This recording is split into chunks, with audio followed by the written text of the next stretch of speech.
नमस्कार दोस्तों, स्वागत है आपका हमारे YouTube channel Ved Academy with Amit पर।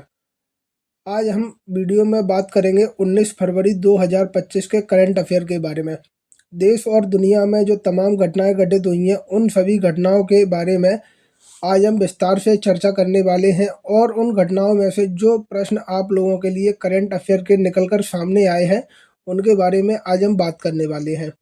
तो बने रहिए हमारे साथ शुरू से लेकर अंत तक और देखिए पूरा वीडियो। सबसे पहले बात करने वाले हैं हम आज के पहले प्रश्न की। पहला प्रश्न है हमारे सामने, स्वामी रामकृष्ण परमहंस की जयंती कब मनाई जाती है? तो स्वामी रामकृष्ण परमहंस जी की जयंती 18 फरवरी को मनाई जाती है। अब बात करेंगे हम अगले प्रश्न के बारे में। अगला प्रश्न है हमारे पास, देश के नए मुख्य चुनाव आयुक्त किसे बनाया गया है? तो देश के नए मुख्य चुनाव आयुक्त के रूप में ज्ञानेश कुमार को नियुक्त किया गया है। ठीक है, ज्ञानेश कुमार को नया मुख्य चुनाव आयुक्त बनाया गया है, आप लोगों को यह याद रखना है। वह मुख्य चुनाव आयुक्त राजीव कुमार की जगह लेंगे, जिनका कार्यकाल 18 फरवरी 2025 तक था। प्रधानमंत्री नरेंद्र मोदी की अध्यक्षता वाली 3 सदस्यीय चयन समिति ने 17 फरवरी 2025 को ज्ञानेश कुमार के नाम की सिफारिश की, जिस पर राष्ट्रपति द्रौपदी मुर्मू ने मोहर लगाई। इस संबंध में अधिसूचना जारी कर दी गई है। मुख्य चुनाव आयुक्त बनने से पहले ज्ञानेश कुमार चुनाव आयुक्त के रूप में कार्यरत थे और अपने प्रशासनिक अनुभव के कारण इस पद के लिए उपयुक्त उम्मीदवार माने गए। आपको इसमें से केवल 2 बातें याद रखनी है। देश के नए मुख्य चुनाव आयुक्त किसे बनाया गया है? तो वो है ज्ञानेश कुमार। और ज्ञानेश कुमार से पहले मुख्य चुनाव आयुक्त कौन था? तो राजीव कुमार। अब बात करेंगे हम आज के अगले प्रश्न के बारे में। अगला प्रश्न है हमारे सामने, किस टीम ने विमेंस प्रीमियर लीग यानी कि WPL में सबसे बड़े रन चेज का रिकॉर्ड बनाया था? तो उस टीम का नाम है RCB यानी कि रॉयल चैलेंजर्स बेंगलुरु। टीम ने ओपनिंग मैच में गुजरात जॉयंट्स के खिलाफ 202 रन का टारगेट 18.3 ओवर में हासिल किया था। एलिस पेरी और ऋचा घोष ने तेजी से 50 लगाकर टीम को रोमांचक जीत दिलाई थी। इससे पहले मुंबई ने 2024 में गुजरात के खिलाफ ही 191 रन चेज किए थे, तब वह सर्वश्रेष्ठ हाई स्कोर था। लेकिन अब हाई स्कोर कितना हो गया? 202। इतना आपको याद रखना है। अब बढ़ते हैं हम अगले प्रश्न की तरफ। अगला प्रश्न है हमारे सामने, चेरनोबिल एटॉमिक प्लांट किस देश में स्थित है? तो चेरनोबिल एटॉमिक प्लांट यूक्रेन में स्थित है। अब बात करेंगे हम अगले प्रश्न की। अगला प्रश्न है हमारे सामने, अखिल भारतीय रूपक महोत्सव का 4 दिवसीय आयोजन कहाँ संपन्न हुआ था? तो इस प्रश्न का सही उत्तर है भोपाल में। क्या प्रश्न है हमारे सामने? अखिल भारतीय रूपक महोत्सव का 4 दिवसीय आयोजन कहाँ हुआ था? तो इसका आयोजन भोपाल में हुआ था। अब बात करते हैं हम अगले प्रश्न के बारे में। अगला प्रश्न है हमारे सामने, हाल ही में ब्रिटेन में मानद नाइटहुड सम्मान से किसे सम्मानित किया गया था? तो उस व्यक्ति का हमें नाम बताना है। तो उस व्यक्ति का नाम है एन चंद्रशेखरन को। ठीक है, ब्रिटेन व भारत के संबंधों में योगदान के लिए यूनाइटेड किंगडम ने टाटा सन्स के चेयरमैन एन चंद्रशेखरन को मानद नाइटहुड सम्मान देने का ऐलान किया है। इससे पहले भारतीय इंटरप्राइजेज के सुनील भारती मित्तल नाइटहुड से सम्मानित हो चुके हैं। तो आपको क्या याद रखना है इसमें? हाल ही में ब्रिटेन में मानद नाइटहुड सम्मान से किसे सम्मानित किया गया था? तो एन चंद्रशेखरन को, जो कि टाटा सन्स के चेयरमैन हैं। अब बात करेंगे अगले प्रश्न के बारे में। ग्वालियर के जयविलास द्वार का नया नाम क्या है? तो ग्वालियर के जयविलास द्वार का नया नाम दाताबंदी छोड़ प्रवेश द्वार रखा गया है। जयविलास पैलेस के डिजाइन पर तैयार इस द्वार नाम की घोषणा मुख्यमंत्री डॉक्टर मोहन यादव ने भोपाल में करते हुए कहा कि ग्वालियर चंबल क्षेत्र में सिख समुदाय का गौरवशाली इतिहास रहा है। इनकी यहाँ बड़ी संख्या है, इसलिए पुरानी छावनी क्षेत्र में बने नगर द्वार का नाम दाताबंदी छोड़ द्वार रखा जाएगा। जयविलास द्वार सिख धर्म के 6वें गुरु हरगोविंद सिंह साहिब को समर्पित किया गया। पेपर में वो आपसे अगर प्रश्न पूछेगा तो क्या प्रश्न पूछेगा? जयविलास द्वार का नया नाम क्या है? तो दाताबंदी छोड़ प्रवेश द्वार। और दूसरे तरीके से दाताबंदी छोड़ प्रवेश द्वार कहाँ पर स्थित है? तो वह स्थित है ग्वालियर में। अब बात करते हैं हम अगले प्रश्न के बारे में। अगला प्रश्न है हमारे सामने, किस प्रदेश के सरकारी विभागों को साइबर अटैक हमलों से बचाने की जिम्मेदारी कंप्यूटर इमरजेंसी रिस्पांस टीम यानी कि सैट उठाएगी? तो उस प्रदेश का नाम है मध्य प्रदेश। पश्चिम बंगाल के बाद ऐसा करने वाला मध्य प्रदेश देश का दूसरा राज्य होगा। तो हमें क्या याद रखना है, सरकारी विभागों को साइबर अटैक हमलों से बचाने की जिम्मेदारी किसके ऊपर है? सैट के ऊपर, यानी कि कंप्यूटर इमरजेंसी रिस्पांस टीम के ऊपर। अब बढ़ते हैं हम अगले प्रश्न की तरफ। अगला प्रश्न है हमारे सामने, कतर ओपन महिला 2025 का खिताब किस खिलाड़ी ने जीता है? तो उस खिलाड़ी का नाम है अमांडा अनिसिमोवा ने। क्या नाम है? अमांडा अनिसिमोवा ने। यह अमेरिका की 41वीं वरीयता प्राप्त टेनिस खिलाड़ी हैं। अब बढ़ते हैं अगले प्रश्न पर। अगला प्रश्न है हमारे सामने, 23वीं नेशनल पैरा एथलेटिक्स चैंपियनशिप मंगलवार को कहाँ शुरू हुई है? तो इस चैंपियनशिप का आयोजन चेन्नई में किया जा रहा है। इसमें 30 टीमों के कुल 1476 भारतीय पैरा एथलीट भाग लेंगे। यह चैंपियनशिप 20 फरवरी तक चलेगी। आपको इसमें क्या याद रखना है, 23वीं नेशनल पैरा एथलेटिक्स चैंपियनशिप कहाँ आयोजित हुई? तो चेन्नई में। अब बढ़ते हैं अगले प्रश्न पर। अगला प्रश्न है हमारे सामने, भारत का पहला राज्य कौन सा बना है जहां हर जिला अस्पताल में लीवर क्लिनिक खुलेंगे? क्या प्रश्न है हमारे सामने, भारत का पहला राज्य कौन सा बना है जहां हर जिला अस्पताल में लीवर क्लिनिक खुलेंगे? तो उस राज्य का नाम है राजस्थान में। अब बात करते हैं हम अगले प्रश्न के बारे में।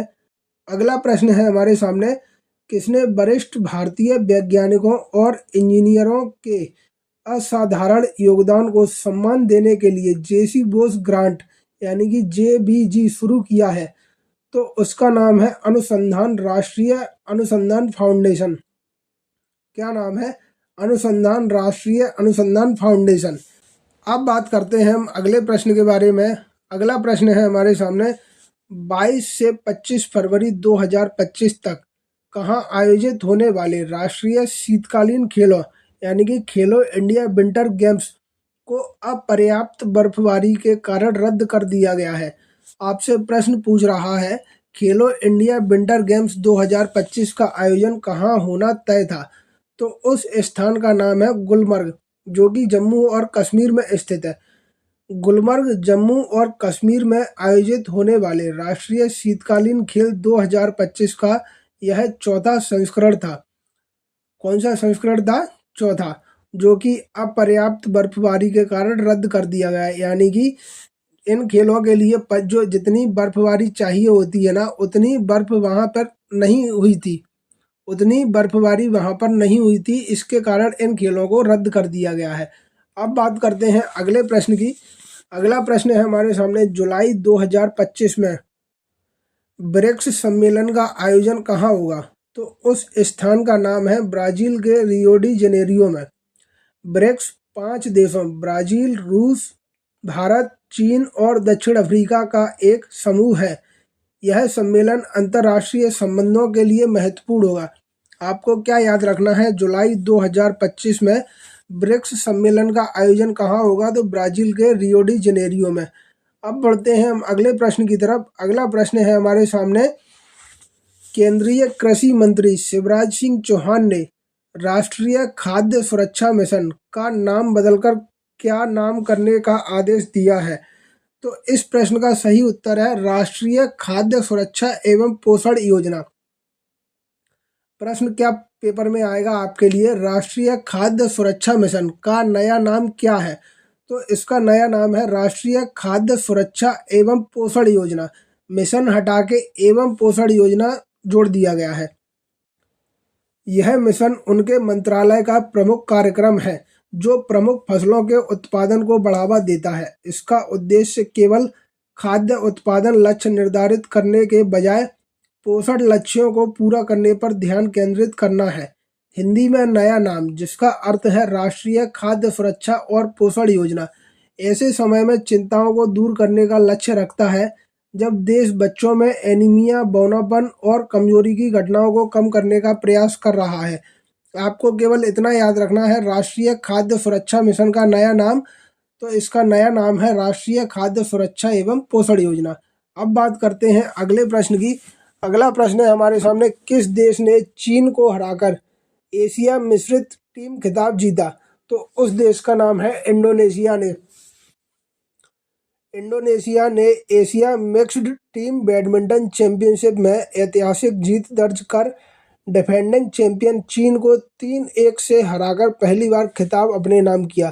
चीन के जिंगदाओ स्थित कॉन्सन स्पोर्ट्स सेंटर में खेले गए फाइनल मुकाबले में इंडोनेशियाई टीम ने शानदार प्रदर्शन किया। खासतौर पर पुरुष युगल मुकाबले में धमाकेदार जीत ने इंडोनेशिया की ऐतिहासिक जीत विजय को तय कर दिया। आपको क्या याद रखना है कि एशिया मिश्रित टीम का खिताब किसने जीता है? तो इंडोनेशिया ने। और किस देश को हराकर? तो चीन को हराकर। अब बात करते हैं अगले प्रश्न के बारे में।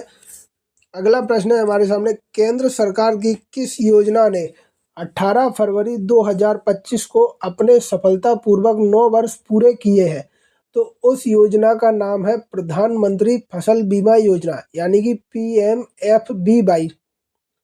इस योजना को प्रधानमंत्री नरेंद्र मोदी के नेतृत्व में 18 फरवरी 2016 को लॉन्च किया गया था। इस योजना का उद्देश्य भारतीय किसानों को प्राकृतिक आपदाओं, कीटों और बीमारियों जैसी विभिन्न जोखिमों से सुरक्षा प्रदान करना है। पिछले 9 वर्षों में यह योजना किसानों के लिए एक महत्वपूर्ण साधन साबित हुई है, जिसमें 1.75 लाख करोड़ से अधिक का दावा भुगतान 23.22 करोड़ से अधिक किसानों को किया गया है। इससे न केवल किसानों की आय को स्थिर करने में मदद की है, बल्कि नवाचार और सतत कृषि पद्धतियों को भी प्रोत्साहित किया है। तो आपको याद रखना है, प्रधानमंत्री फसल बीमा योजना की शुरुआत कब की गई थी? 18 फरवरी 2016 को। अब बढ़ते हैं अगले प्रश्न की तरफ। अगला प्रश्न है हमारे सामने, केंद्र सरकार ने PM आशा योजना को कब तक के लिए बढ़ा दिया है? तो केंद्र सरकार ने PM आशा योजना को 2025-26 तक के लिए बढ़ा दिया है। केंद्र सरकार ने प्रधानमंत्री अन्नदाता आय संरक्षण अभियान PM आशा योजना को 2025-26 तक बढ़ा दिया है। यह निर्णय किसानों को बेहतर आय सहायता प्रदान करने और यह सुनिश्चित करने के लिए लिया गया है कि उन्हें अपनी फसलों का लाभकारी मूल्य मिले। PM आशा योजना खाद्य वस्तुओं की कीमतों को स्थिर करने में भी मदद करती है, जिससे किसान और उपभोक्ता दोनों लाभान्वित होते हैं। अब बात करते हैं हम अगले प्रश्न के बारे में। अगला प्रश्न है हमारे सामने, केंद्रीय भूमि संसाधन विभाग ने digital India land records modernisation programme के तहत कौन सा प्रोग्राम शुरू किया है? तो उस प्रोग्राम का नाम है नक्शा। क्या नाम है? नक्शा। नक्शा NAKSHA। इसका पूरा रूप है national geospatial knowledge based land survey of urban habitation. यह योजना ड्रोन, सैटेलाइट और उन्नत तकनीक GIS जियोलॉजिकल इंफॉर्मेशन सिस्टम की मदद से शहरी इलाकों की ज़मीन का सर्वे करेगी। इसका फ़ायदा यह होगा कि ज़मीन के कागजात सही और स्पष्ट होंगे, ज़मीन खरीदने, बेचने या सरकारी योजनाओं में कोई गड़बड़ी नहीं होगी, और सबसे अंत में है, शहरों की भूमि का सही इस्तेमाल हो सकेगा, जिससे विकास योजनाएं बेहतर बनाई जा सकेंगी। अब बात करते हैं हम आज के अगले और अंतिम प्रश्न के बारे में। तो अगला प्रश्न है हमारे सामने, किस राज्य सरकार ने अपने मुख्यमंत्री के नेतृत्व में जी सफल नामक योजना शुरू की है? तो उस राज्य का नाम है गुजरात सरकार ने। जी सफल का पूरा नाम Gujarat scheme for Antyodaya families for augmenting livelihoods है, जिसका उद्देश्य आर्थिक रूप से कमजोर परिवारों, विशेषकर महिलाओं को सशक्त बनाना और आत्मनिर्भरता को बढ़ावा देना है। यह योजना अगले 5 वर्षों में गुजरात के 10 जिलों के 25 तालुकों में 50,000 अंत्योदय अन्न योजना AAY कार्ड धारक परिवारों को लाभान्वित करेगी। तो हमें क्या याद रखना है इसमें? किस राज्य सरकार ने अपने मुख्यमंत्री के नेतृत्व में जी सफल योजना चलाई है? तो गुजरात सरकार ने। या पेपर में पूछेगा जी सफल योजना किस राज्य में चलाई जा रही है? तो गुजरात में। इसी के साथ ही हमारा आज का करंट अफेयर पूरा होता है। आशा करता हूँ आप सभी लोगों को करंट अफेयर अच्छा लगा होगा और नई जानकारी भी मिली होगी। अगर आपको कोई भी प्रश्न ऐसा लगता है जो इसमें छूट गया है या फिर उसका इसमें गलत आंसर दे दिया गया है, तो आप उस प्रश्न को कमेंट बॉक्स में बताएं। अगर गलती होगी तो उस गलती को सुधारा जाएगा, और अगर कोई नया प्रश्न आपको ऐसा दिखता है जो पेपर की दृष्टि से महत्वपूर्ण है तो उसको अगले वीडियो में जोड़ा जाएगा। तो चलिए फिर मिलते हैं हम अगले वीडियो में। तब तक के लिए आप लोग अपना और अपने परिवार का ध्यान रखिए। स्वस्थ रहिए, मस्त रहिए और व्यस्त रहिए। धन्यवाद।